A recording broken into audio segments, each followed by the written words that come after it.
Hi guys, it's been a while.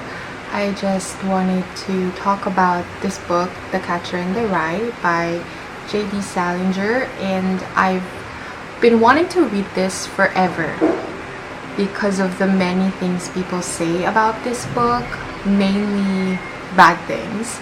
They say that if this is your favorite book, then there's something wrong with you, or you're a psychopath, or you're headed there.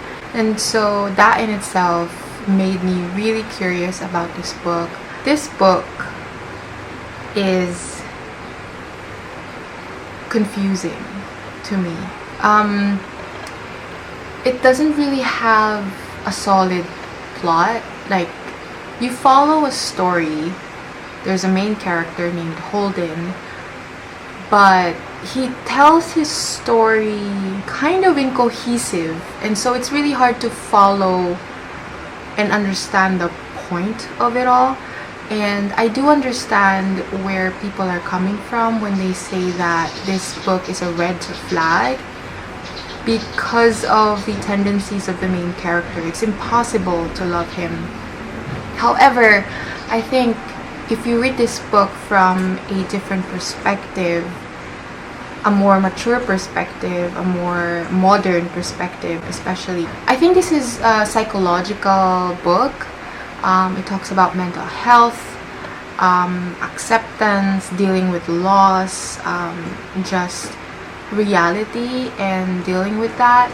I would understand why people in the past does not understand this book, but I think people these days would definitely relate to this book, especially those who were not given the privilege, not of wealth, but the privilege of a good life from the beginning, or a peace of mind, or a good family, or just a good life basically.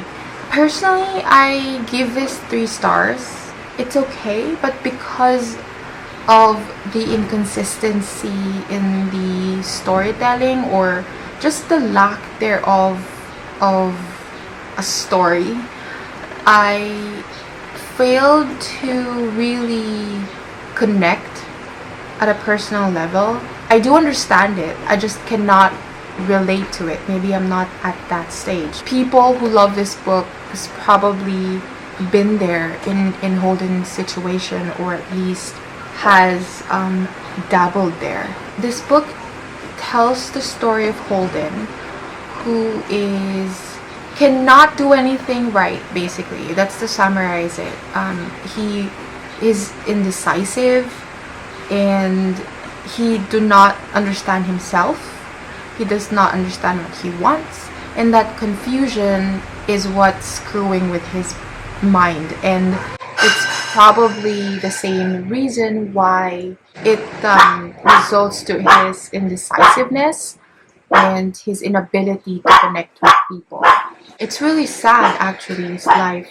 But he's young. He's telling the story not from an old age, or not from death, or not from an old journal that was found in his possessions, but the story is being told from the present, and the present is still very young. He's 16 years old, so it's only natural that he's going through a lot of confusion, especially since it turns out that he lost his brother.